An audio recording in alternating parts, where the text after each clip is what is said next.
राजस्थान की कला एवं संस्कृति के एक ऐसे महत्वपूर्ण प्रश्न सीरीज के बारे में बात करेंगे जिसमें आपका इतिहास, कला, संस्कृति और भूगोल कुल मिलाकर के राजस्थान जीके जो है पूरा का पूरा कवर हो जाएगा।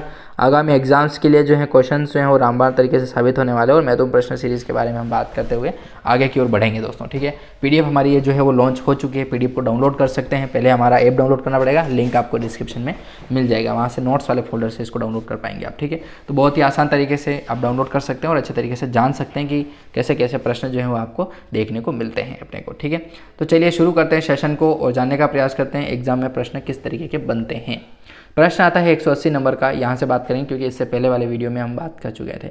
अनाज रखने के बड़े मेजबान जिन्हें गोरे एवं कोट कहा जाता है। दोस्तों गोरे और कोट याद रखिएगा, ये कहाँ के सभ्यता के स्थल के प्रमुख केंद्र हुआ करते थे। तो दोस्तों आहट सभ्यता के अंदर जो है मिले हैं। कौन से?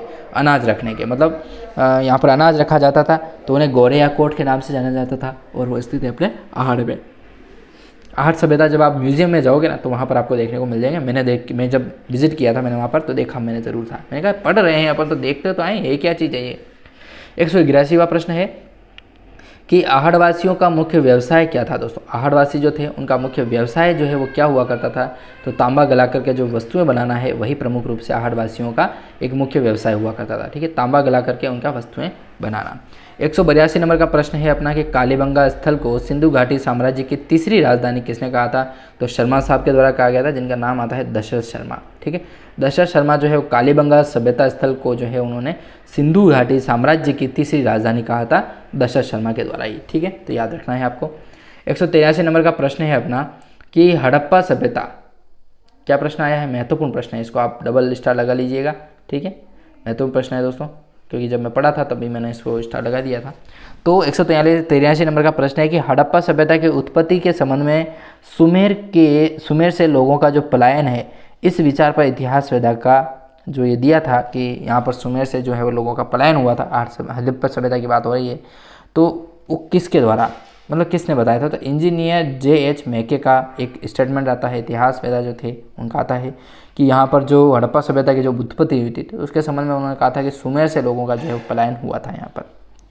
184वां प्रश्न है अपना कि हड़प्पा सभ्यता का जो उद्भव है दोस्तों पूर्व हड़प्पा सभ्यता की परिपक्वता के परिणाम स्वरूप हुआ है। यह कथन किसका है। तो ये कथन जो है दोस्तों अमलानंद घोष का है दोस्तों। ठीक है, किसका है, हड़प्पा सभ्यता का जो उद्भव है वह पूर्व हड़प्पा सभ्यता की परिपक्वता के परिणाम स्वरूप हुआ है। तो ये कथन जो है वो अमलानंद घोष के द्वारा कहा गया था। 185 नंबर का प्रश्न है कि गणेश्वर सभ्यता, 185 नंबर का प्रश्न है कि गणेश्वर सभ्यता जो है वह किस काल से संबंधित जो अपना संबंध है वो रखती है गणेश्वर सभ्यता। तो ताम्र पाषाण युग की एक सभ्यता है प्रमुख रूप से, जिसका नाम आता है गणेश्वर सभ्यता। चलिए आगे क्वेश्चन की ओर बढ़ते हैं। 186 नंबर का प्रश्न देख लेते हैं। प्रश्न है कि राजस्थान में महाभारत काल के अवशेष कहाँ पर मिले हैं। राजस्थान में महाभारत काल के जो अवशेष हैं दोस्तों कहाँ पर मिले हैं। तो बेराट के अंदर मिले हैं, नोह में, और नोह है अपना हनुमानगढ़ में। हनुमानगढ़ याद रखिएगा, हनुमानगढ़। तो राजस्थान में महाभारत काल के जो अवशेष हैं वह हनुमानगढ़ में मिले हैं। 187 नंबर का प्रश्न है कि पुरातात्विक स्थल रंग महल कहाँ पर स्थित है। तो हनुमानगढ़ के तहत आती है पुरातात्विक स्थल जिसका नाम है रंग महल। 188 नंबर का प्रश्न है कि कालीबंगा का शाब्दिक अर्थ क्या होता है। देखो अब कालीबंगा का शाब्दिक अर्थ ही आपसे पूछा जा रहा है ना, तो आपको याद रखना है काली चूड़ियाँ जो है दोस्तों वही कालीबंगा का शाब्दिक अर्थ माना जाएगा। 189 नंबर का प्रश्न है अपना कि बेराट प्राचीन में राजस्थान राजधानी किसकी हुआ करती थी। बेराट जो है प्राचीन में राजधानी किसकी थी। तो मत्स्य राज्य की जो है वो राजधानी हुआ करती थी बेराट प्राचीन काल में। ठीक है, बेराट सभ्यता। 190 नंबर का प्रश्न है कि पोथी खाना संग्रहालय कहाँ पर अवस्थित है। पोथी खाना संग्रहालय जो है कहाँ पर अवस्थित है। तो जयपुर के अंदर जो है पोथी खाना संग्रहालय स्थित है दोस्तों, जयपुर में।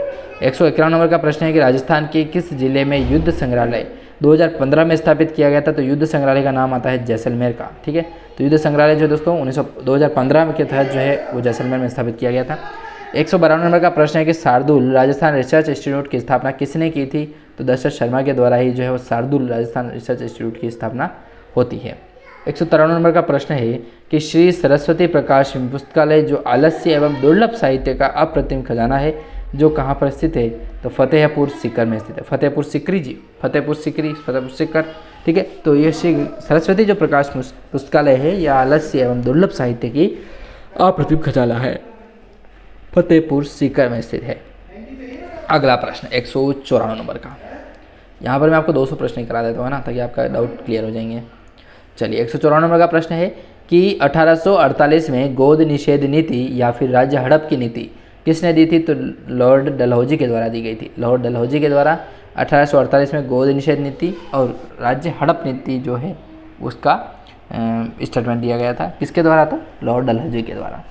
195 नंबर का प्रश्न आता है कि गोद निषेध नीति में शिकार होने वाली भारत की प्रथम रियासत कौन सी थी? गोद निषेध नीति के तहत जो है शिकार होने वाली प्रथम रियासत थी दोस्तों सतारा, और सतारा का नाम है अपने महाराष्ट्र। और सतारा में एक स्थान जो है वो काफ़ी प्रसिद्ध है, मैंने अभी याद नहीं आ रहा है, मैंने पढ़ा कल ही पढ़ा था, तो मैं आपको बताऊँगा जब याद आएगा तब। तो 196 नंबर का प्रश्न है अपना कि गोद निषेध नीति में शिकार होने वाले देश की अंतिम रियासत कौन सी थी? तो नागपुर थी दोस्तों, महाराष्ट्र की। देखो महाराष्ट्र की दोनों ही रियासतें जो है वो गोद निषेध नीति के तहत जो है वो शिकार हुई थी। तो पहली तो होती है सतारा और दूसरी हो जाती है नागपुर की। नागपुर महाराष्ट्र में स्थित है, संतरे के लिए प्रसिद्ध है वही। 197 नंबर का प्रश्न है अपना 197 नंबर का, काफ़ी महत्वपूर्ण प्रश्न है कि 1857 की क्रांति का तात्कालिक कारण क्या था? देखो 1857 की जब क्रांति होती है तो उसका तात्कालिक कारण क्या था, आपको इसका जवाब जो है वो देना है। तो महत्वपूर्ण तरीके से था दोस्तों चर्बी लगे कार। तो महत्वपूर्ण तरीके से ये नहीं था, महत्वपूर्ण तरीके से ये था कि बहुत आरोप हो गए थे अपने भारत पर, किनके? अंग्रेजों के, बहुत अत्याचार हो रहे थे।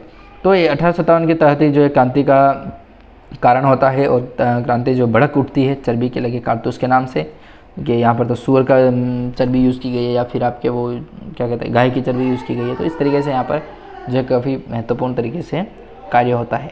158 नंबर का प्रश्न है कि मंगल पांडे कौन सी रेजिमेंट के सिपाही थे दोस्तों? तो 34वीं रेजिमेंट जो है उसके सिपाही माने जाते हैं, रेजिमेंट के सिपाही माने जाते हैं मंगल पांडे जी, ठीक है। 199 नंबर का प्रश्न है कि मंगल पांडे ने किस अंग्रेज अधिकारियों की हत्या की थी? मंगल पांडे के द्वारा किस अंग्रेज अधिकारी की हत्या कर दिया थी? तो लेबाग और जनरल ह्यूसन की जो है हत्या मंगल पांडे जी के द्वारा हो जाती है, और काफ़ी गर्व का विषय था। 200 नंबर का प्रश्न है अपना, 200 नंबर का प्रश्न क्या कह रहा है ये देखिए। हाँ, तो लेबाग और जनरल ह्यूसन जो है उन अधिकारियों की हत्या की जाती है मंगल पांडे के द्वारा, और देश को आज़ाद करा दिया जाता है। 200 नंबर का प्रश्न है कि मंगल को फांसी की सज़ा दी जाती है। अब देख लो, इनको मारा गया तो इनको मंगल पांडे जी ने लेबाग और जनरल ह्यूसन को मार दिया था, तो इनको जो है फांसी की सज़ा सुनाई दी जाती है। तो मंगल को जो है फांसी की सज़ा कब दी गई थी? तो ये दी जाती है दोस्तों 8 अप्रैल 1857 को। 8 अप्रैल 1857 के तहत ही जो है वहाँ पर मंगल पांडे को फांसी की सज़ा दी जाती है। 201 नंबर का प्रश्न है कि 1857 की क्रांति का जो वास्तविक आगाज़ दोस्तों कहाँ से हुआ था? तो मेरठ से होता है। राजस्थान की बात नहीं, राजस्थान के अंदर तो नसीराबाद छावनी से होता है, नसीराबाद आपके अजमेर से होती है, ठीक है ना। लेकिन 1857 की जो क्रांति है उसका वास्तविक आगाज़ जो दोस्तों वो होता है आपके मेरठ से, और 10 मई 1857 को होता है। 10 मई 1857 के तहत जो है 1857 की क्रांति का वास्तविक आगाज़ होता है मेरठ से 10 मई 1857 को। चलिए अगले क्वेश्चन से अगले वीडियो में जानेंगे। आपका बहुत बहुत धन्यवाद, आभार, प्रेम कायम रहे, और आप PDF ज़रूर डाउनलोड करें ताकि आप हमारा भी काम हो आपका भी हो पाए।